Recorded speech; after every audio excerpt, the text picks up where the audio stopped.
Welcome back to the House of Cards. It is time for another card show review. I just finished a card show yesterday in Portland, Oregon on Saturday for the Parkrose High School fundraiser for their softball and baseball teams. It was a great show. Did it 3 years in a row now, and I really like to support the local shows and the especially ones that are giving back to their communities and doing good things. So happy to give you guys an update on what happened at the show. We're also going to open up this brick here of cards that I got back in the mail from PWCC, and that should pretty much do it. So it shouldn't be too long of a video, and I will share with you, of course, a couple pickups from the show and just kind of talk about the overall vibe of what was going on there. So without further ado, before we jump in though, don't forget to subscribe, don't forget to comment, don't forget to like the video if you enjoy what you see, and that is my only bit to ask. All right, moving on. So Parkrose show was put on by the Oregon Sports Card Association. They're a group of collectors out there that having this association for many years, and now for the third year putting together this show. Like I said earlier, the show does give back to the Parkrose High School, which is great, and it's just a nice kind of community vibe show. You get a lot of the local Portland dealers are out there, of course. People like me driving from Washington, other parts around the Northwest. The show is probably about 60 tables or so, if I was just to guess. I didn't count them. And the tables are, they're good, solid mix of mostly all sports cards. There's really not too much TCG or, Funkos or any of that other collectible things. So it's pretty much focused on sports cards. And it's just a really good vibe. So the show, was a 8-hour show, so pretty long show, but it stayed pretty consistent the entire time, until maybe like the last hour or two, kind of tapered off. But overall, good traffic. A lot of people showed up, raised a lot of money for the baseball and softball team. So that's awesome. And yeah, just great. So just the overall kind of market vibes from it, just to be transparent, was more kind of a low-end sort of value box, and call it under $100 cards were kind of the thing. It was a lot more focused on I would say kids and collectors versus investors and flippers. So definitely, people aren't, dropping $2,000-$3,000 on cards at a show like this. But lots of value boxes were out. Tons of people just dig in all day long. Most people, they're there for multiple hours. So it was a really good time for people to just kind of, enjoy the hobby and just really dig in and have fun. So overall though, I did do a couple of transactions with other dealers. Obviously that's usually a nice way to kind of put a, cap on your day at a show, is making a nice sale or two to other dealers, or doing some cool trades. So we did do that, and I did bring up a couple names I wanted to share with you that are kind of hot names in the market right now. One of them is being Jared Kelenic from the Seattle Mariners. I've been on a roller coaster with Jared Kelenic for the last few years since he got called up in 2021, but he's been on a tear lately on the Mariners. He had 4 straight games with a home run. Today he even had another amazing, basically scored the winning run, and also made an amazing defensive play that's basically kept the game, the lead for the Mariners. So, Kelenic is getting a lot of love in the hobby right now. His prices have all pretty much doubled or tripled since his kind of decline. So he's kind of become a hobby darling. So I definitely sold some Kelenic cards. Those were one of the first items to sell at my table. Other than that, some basketball hype and some promise there with playoffs going on. A lot of people were kind of speculating on getting some of those guys. And I actually ended up doing a big trade with a UFC card. So I'll go ahead and kind of share with you some of the trades. So one of the first big trades I did was I had a Sean O'Malley Gold Topps Chrome 2018 autograph card. If you don't know Sean O'Malley, he's one of the young, bright kind of stars of the UFC that's is very, very, very popular, huge Instagram following, blah, blah, blah. But his card was, PSA 10 with a 10 auto, so it's one of only 3 population. So really rare card. I had it priced about $2,000. This gentleman was interested in it for a while now. He was happy I still had it after the mint, because he said he was worried I was going to end up selling it at the mint. But I ended up trading him for this Eminence card of John Morant and RJ Barrett. And if you can see here, this is the white box 101. So technically the 101, but if you are unfamiliar with white boxes, they're basically fulfillment cards from Panini. When you have a redemption or something that they can't fulfill, they'll replace it with a card, and it'll usually be the same value of what your redemption should have been, and then it gets this white box label, and then the stamp right here as well. It says white box. It's kind of hard to see, but you kind of see the embossed white box there. But this is a beautiful card. On card auto, John Morant, RJ Barrett, both in the playoffs right now. Rookie card logo. So, you know, checks all the boxes. Numbered out of 5, just sold recently for about $2,000 on PWCC. So we came up with a pretty fair, pretty much straight across trade for the Sean O'Malley card. So excited to pick this thick monster up here. But beautiful Eminence card. If you don't know Eminence, these are the boxes that cost like 20 grand and you get like 10 cards, and they're crazy. So excuse me, probably never going to buy one of those boxes myself, but I don't mind having, you know, one of the better cards from the box. So anyways, beautiful card. Excited to have that. And then another trade I did was I got this nice Mike Trout auto. This is from 2021 Topps Chrome, so just wanted to throw back cards. Nice 9/5/10 there. Got a nice clean on-card auto. Yeah, just I don't think I've ever actually had a Mike Trout auto, which is funny to say. But yeah, it was a nice card, just kind of a solid, you know, good Mike Trout, you know, auto. So yeah, nothing too crazy here, but I honestly don't remember what I ended up trading for this, to be 100% realistic with you. And I apologize for that. But anyways, there's that. So those are my two kind of bigger pickups and a couple little small things here and there. So overall, great show. I was happy with the day. The sales were decent. Like I said, selling, you know, kind of low end stuff. It takes a while to build up the, you know, kind of gross sales, but it definitely got there and ended up being a worthwhile trip down there to Portland. So positive. Thank you to the OSCA and Parkrose for having me. All right. And before we go, let's pop open this brick of cards from PWCC.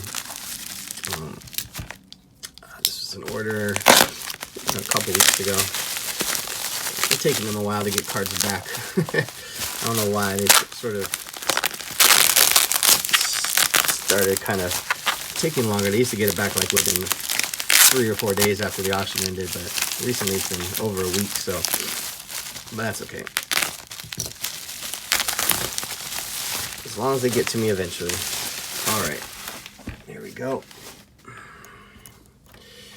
Kind of a crazy mix of stuff in here, but what else would you expect from me?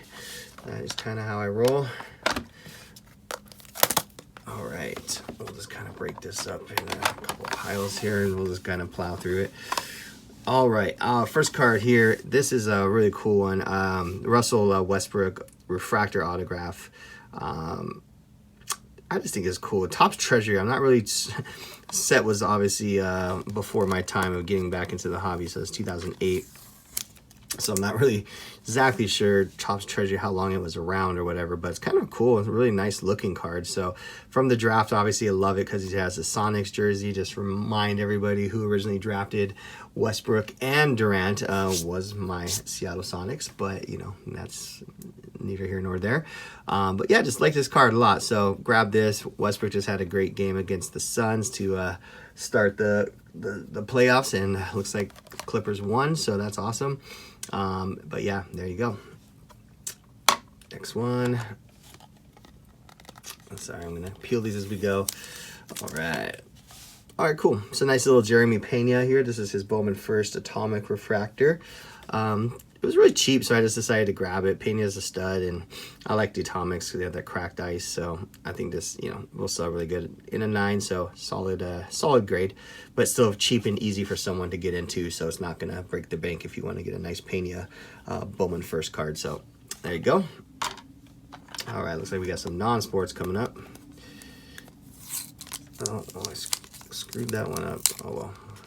Oh, there we go. All right, nice. Another Elvis card. Beautiful 1962 Dutch card here. I like this one because he's in his military uniform, and you know, if you don't know, Elvis did serve. So he's you know, not too many of his cards has him in his military uniform, so I thought it was kind of cool. But anyways, nice little Elvis from my collection. If you don't know what this card is, then you probably weren't collecting back in the junk wax era, but this was the card, so I had to grab one just to have, because I've sold this card probably half a dozen times. The Bo Jackson, you know, the good old classic 90 score football baseball card with the big bow on the back. Just all-time, probably in my opinion, top 10 all-time card. Just iconic. Definitely not for value, obviously, but for, you know, just kind of people will see it and they know right away what it is. So just a dope card. All right, here's one. I don't really buy too much Klay Thompson, but I thought this was a good price, and you know, he's in the playoffs right now, so maybe I could do a quick turn on it. But this is numbered out 24, so this is the purple snakeskin, which these are dope. PSA 10 out of 2019 Mosaic, so first year Mosaic. But yeah, no, nice card. I think I don't know, Golden State obviously didn't start the greatest, but I just have a feeling they're gonna turn it around, and Klay's obviously a big part, so it's a nice little card there for the playoffs. All right, next we have another non-sports. Oh, my Maryland. So this one is really cool. This is from 1952, so pretty early. This is the Watford Film Stars, so really pretty card, just a blank back, but I like these like kind of undersized cards. I had the other one of her that I actually sold at the Mint, so I kind of want to get something to kind of replace that, so this one looked really good. But yeah, nice PSA 6, so super good grade for that little guy, or gal, I should say. Let me close this. All right, another non-sports card here.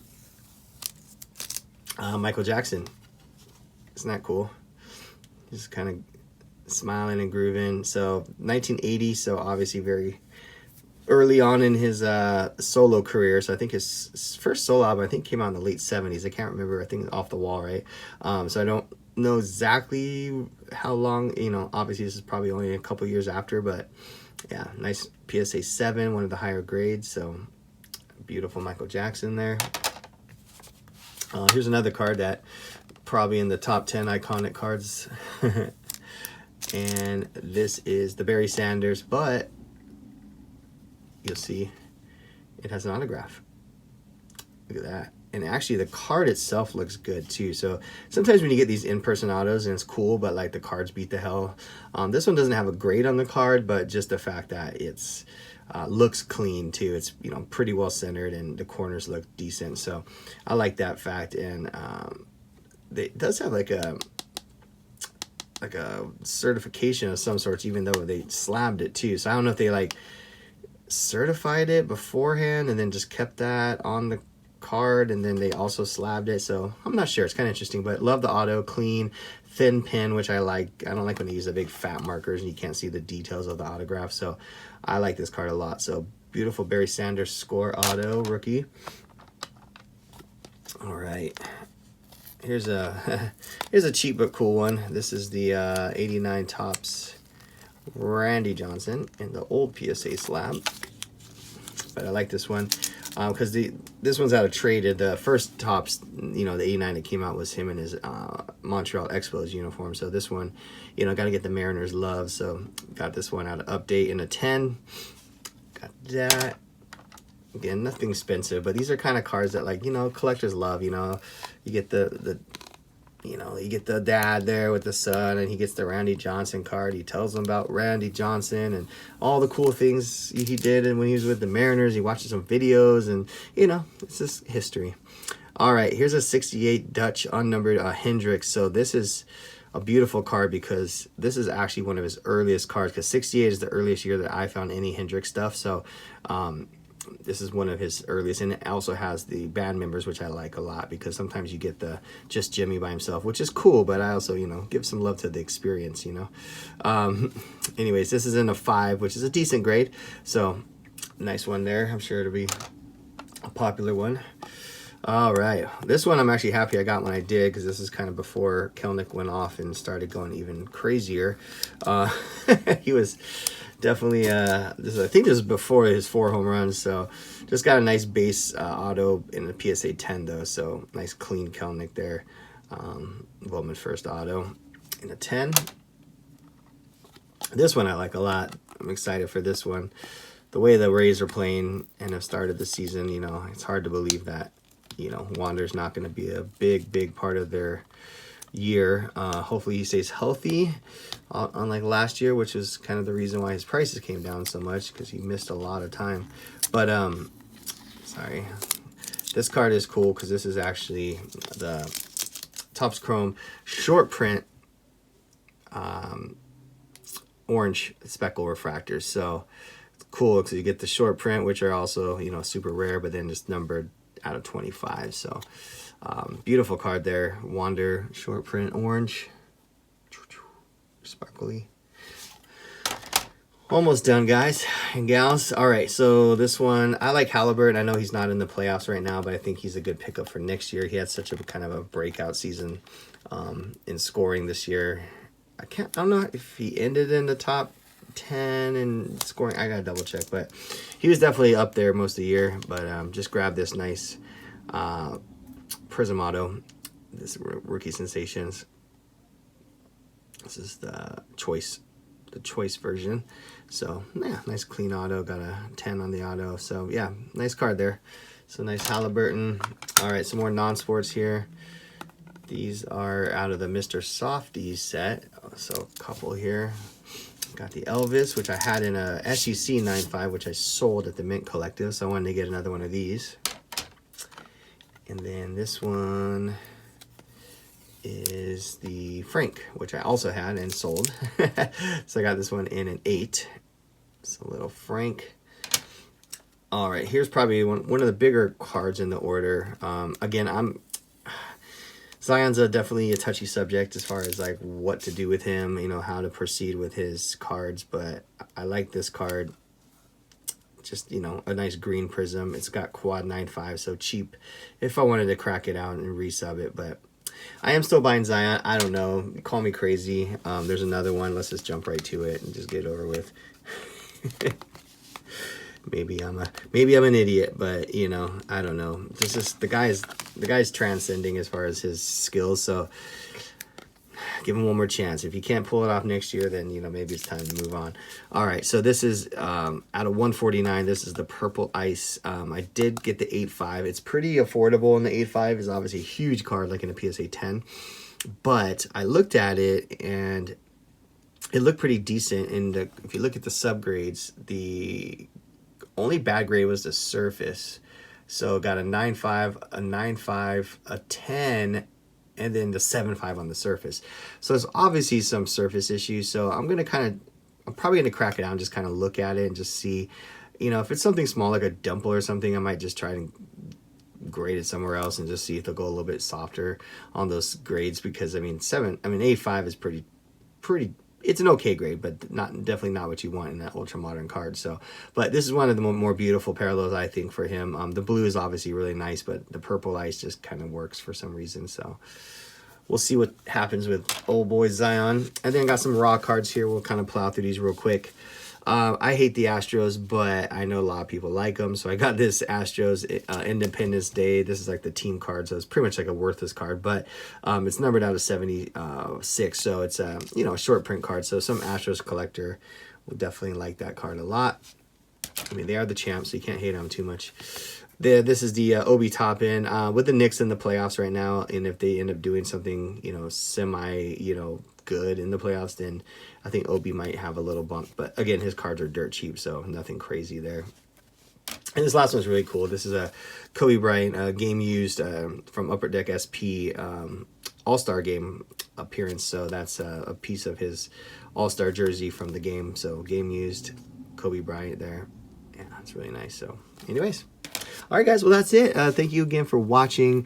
Hope you had fun hearing about the card show experience, kind of what's going on out there, what people are buying and selling and so on. And hope you enjoyed my little PWCC return there. So enjoy your week. I hope you guys have a good one. We'll talk soon.